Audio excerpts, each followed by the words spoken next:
Radio کھانچی 90.4 FM ہم سب کا radio. میں ڈاکٹر روبینہ نسرین رام لکھن سنگھ یادو کالج کے اردو ڈپارٹمنٹ میں کنٹریکچل اسسٹنٹ پروفیسر ہوں۔ آج میں سیمسٹر 6 کے اردو لسانیات کے C14 یونٹ 3 کے ٹاپک اردو کے فروغ میں صوفیاء کرام کا حصہ پر گفتگو کرنے جا رہی ہوں۔ اردو کی ابتدائی نشو و نما میں صوفیاء کرام کا بڑا حصہ ہے۔ صوفیاء کرام کو نہ اردو زبان سے کوئی دلچسپی تھی اور نہ اس زبان کی ترقی ان کے لیے پیش نظر تھی۔ انہوں نے اردو زبان کو اسلام کی تبلیغ و اشاعت کے لیے اس لیے منتخب کیا کہ یہ زبان سارے ہندوستان میں بولی اور سمجھی جاتی تھی۔ صوفیاء کا عوام سے براہ راست تعلق تھا، اس لیے وہ اسی زبان کو ذریعہ ابلاغ بنانا چاہتے تھے جو اس وقت عوام میں رائج تھی۔ یہ قدیم اردو عوام میں رائج ضرور تھی لیکن فارسی کے مرتبے تک نہیں پہنچ سکی تھی۔ تصنیف و تالیف میں فارسی ہی کا استعمال ہوتا تھا۔ یہ صوفیاء ہی تھے جن کی بدولت قدیم اردو رشد و ہدایت، پند و نصح عظمت کا مؤثر ذریعہ بن گئی، جس کی وجہ سے رفتہ رفتہ اس زبان میں فکر و فن کے اظہار کی اچھی صلاحیت پیدا ہوتی گئی۔ اردو نے اب تک اپنی زندگی کی 8 صدیاں گزاری ہیں۔ ابتدائی 5 صدیاں یعنی 1300 سے 1700 عیسوی تک اس کی زندگی کے قدیم دور کی آئینہ دار ہیں۔ ہر زبان کے ادب میں نظم پہلے آتی ہے، نثر بعد میں۔ اردو ادب کی ابتدائی صدیوں میں نظم کے مقابلے نثر بہت کم ملتی ہے۔ اردو نثر کے فقرے اور جملے باقاعدہ نثری کتابوں سے پہلے صوفیاء کے ملفوظات میں ملتے ہیں۔ یہ فقرے اور جملے اردو کے قدیم نثری مکالموں کے باقیات الصالحات ہیں۔ اس لیے اردو کی ابتدائی نشو و نما میں صوفیاء کی خدمات نظر انداز نہیں کی جا سکتی۔ اس اکائی میں اردو کی ابتدائی 5 صدیوں کا جائزہ لیا گیا ہے اور صوفیاء کرام نے جو خدمات انجام دی ہیں ان کا ایک اجمالی جائزہ پیش کیا گیا ہے۔ 13ویں صدی عیسوی کا مذہبی سرمایہ۔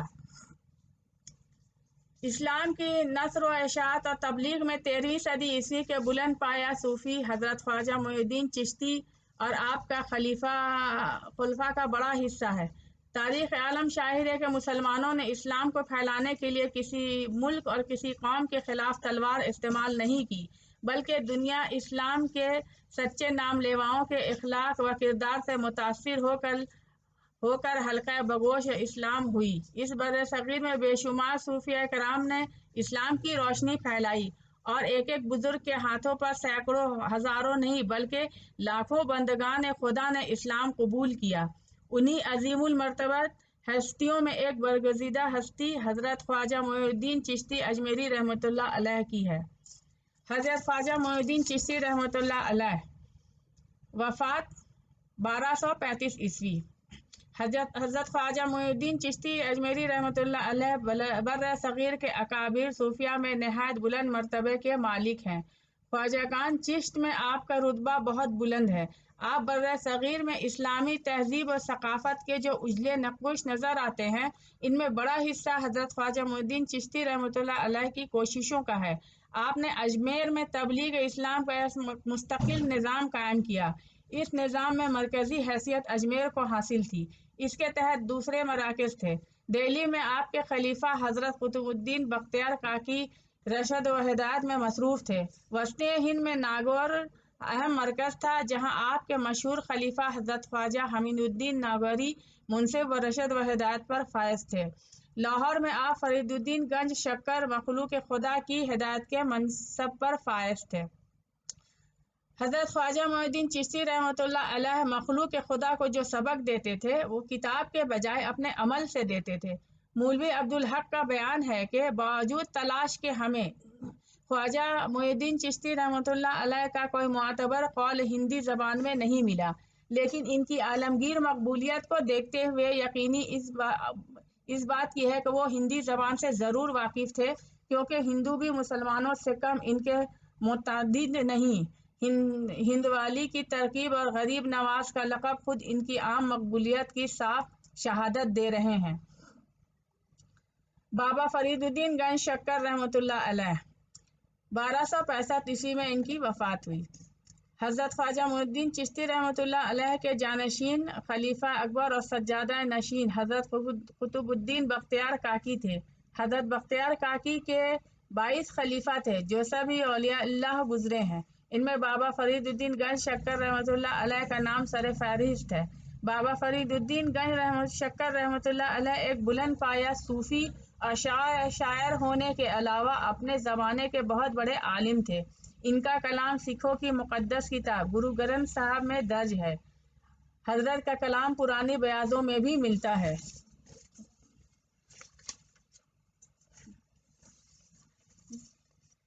चौदहवीं सदी ईस्वी का मजहबी सरमाया।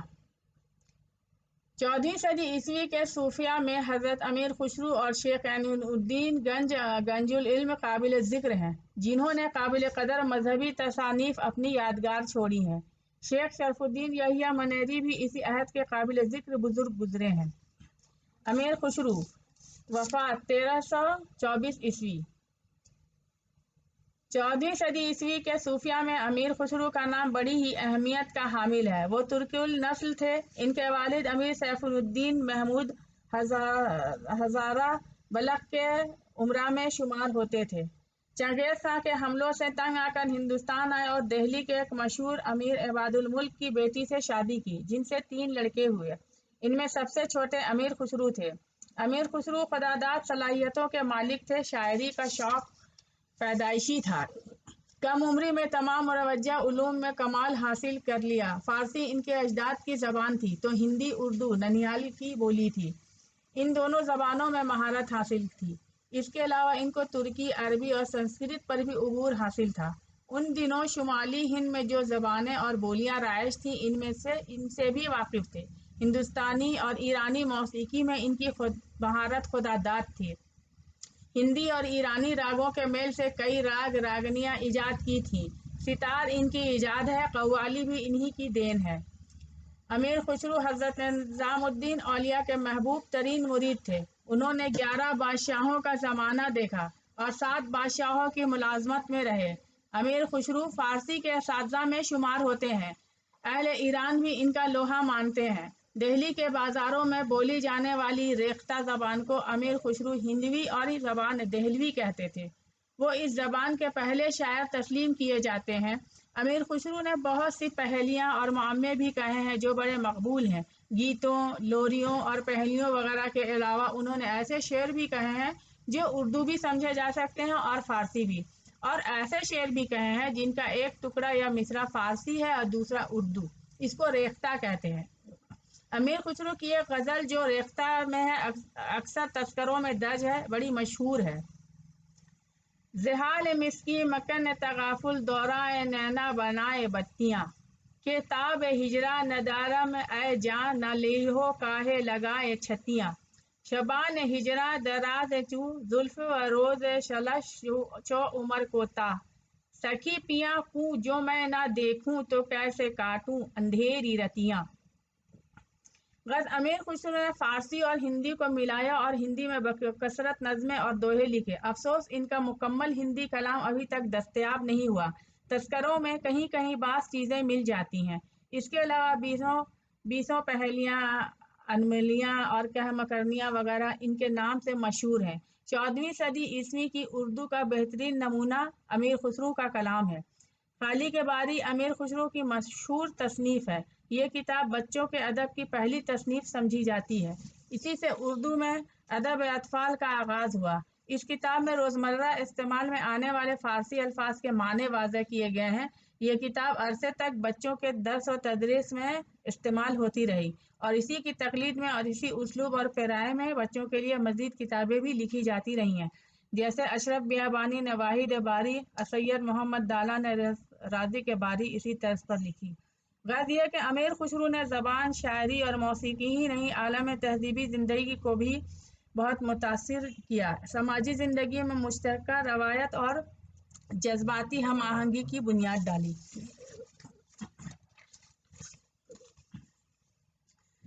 शेख शरफुद्दीन यहिया मनेरी रहमतुल्लाह अलैह, वफ़ात 1370 ईस्वी। 14वीं सदी के एक बुजुर्ग व सूफी कामिल शेख शरफुद्दीन यहिया मनेरी, जो बिहार के कस्बे मनेर के रहने वाले थे, इन औलिया अल्लाह में है जिनका फैज़ आज भी जारी और मखलूक खुदा की हिदायत का बास है। आपके बताए हुए मंतर और वज़ाइफ सांप और बिच्छू और साया के उतारने दफ़ा अमराज के लिए पढ़े जाते हैं, जिनके आखिरी में इनकी दुहाई होती है। मौलवी अब्दुल हक का बयान है कि शेख शरफुद्दीन यहिया मनेरी पूर्वी और हिंदी भाषा के शायर भी थे। 15वीं सदी ईस्वी का मजहबी सरमाया। 15वीं सदी ईस्वी के सूफी कराम में हज़रत सैयद मोहम्मद हुसैनी, ख्वाजा बंदा नवाज गेसू दराज और शाह मीराजी शमसुल अश्शाक काबिल ज़िक्र हैं। हज़रत सैयद मोहम्मद हुसैनी, ख्वाजा बंदा नवाज गेसू दराज रहमतुल्लाह अलैह, वफ़ात 1422 ईस्वी। सुल्तान मोहम्मद तुगलक ने 1327 ईस्वी में दौलताबाद को हिंदुस्तान का दारुल सल्तनत बनाया और सारी दिल्ली को उजाड़ कर यहाँ लाया।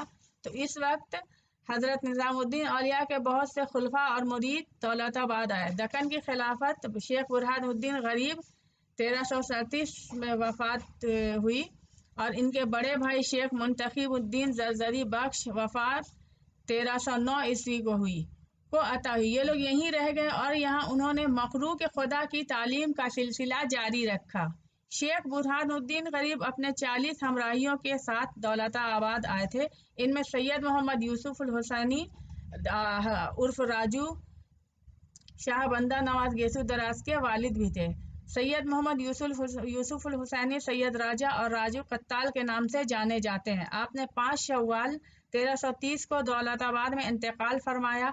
आपके फर्जंद सैयद मोहम्मद हुसैनी, जो आम तौर पर ख्वाजा बंदा नवाज गेसू दराज के नाम से मशहूर हैं, से 1412 ईस्वी में सुल्तान फिरोज शाह बहमनी के दौर में गुलबर्गा तशरीफ लाए और 1422 में यहीं इंतकाल फरमाया। शाह मीराजी शमसुल अश्शाक 1496 में वफात हुई।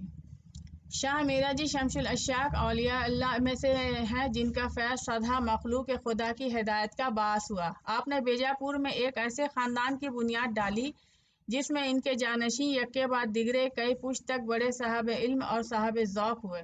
उन्होंने उर्दू को अपनी ज़बान समझा और इस ज़बान में सुलूक व मारिफत पर मुतअद्दिद रिसाले और मसनवियाँ लिखीं। मीराजी शमसुल अश्शाक हाजी दवामुद्दीन के साहबजादे थे। मक्का मुअज़्ज़मा में पैदा हुए, एक अरसे तक वहीं क़याम किया। 12 साल रौज़तुल मुबारक के करीब रहे। एक रोज़ शब जुमा को हालत ख्वाब में हज़रत सल्लल्लाहु अलैहि वसल्लम ने आपको हिंदुस्तान जाने के लिए इरशाद फरमाया। आप हिंदुस्तान आए और हज़रत शाह कमालुद्दीन मुजरबियानी के मुरीद हुए। शाह कमालुद्दीन शाह जमालुद्दीन मगरिबी के मुरीद थे और वो हज़रत सैयद मोहम्मद हुसैनी गेसू दराज के मुरीद थे। हज़रत गेसू दराज का फैज़ दक्कन में बहुत आम है। शाह मीराजी और इनके खानवादे ने उर्दू ज़बान में तसनीफ़ व तालीफ़ का काम अंजाम दिया। इनकी बदौलत बीजापुर में इस ज़बान को इस कदर फ़रोग़ हुआ कि यहाँ ऐसे खुशबयां और बुलंद ख्याल शायर पैदा हुए जिनकी नज़ीर उर्दू के शायरों में बहुत कम मिलती है। अब इस यूनिट से मुतालिक मुख्तलिफ सवालात ये हो सकते हैं। पहला है, अमीर खुसरो को कितनी ज़बानों पर उबूर हासिल था। दूसरा है, हज़रत ख्वाजा मोइनुद्दीन चिश्ती रहमतुल्लाह अलैह के बारे में एक मुख्तसर नोट लिखिए। तीसरा है, हज़रत अमीर खुसरो की अदबी खिदमात का तफसीली जायज़ा पेश कीजिए। चौथा है, बाबा फरीदुद्दीन गंज शक्कर रहमतुल्लाह अलैह की ज़िंदगी पर मुख्तसर रोशनी डालिए। शुक्रिया।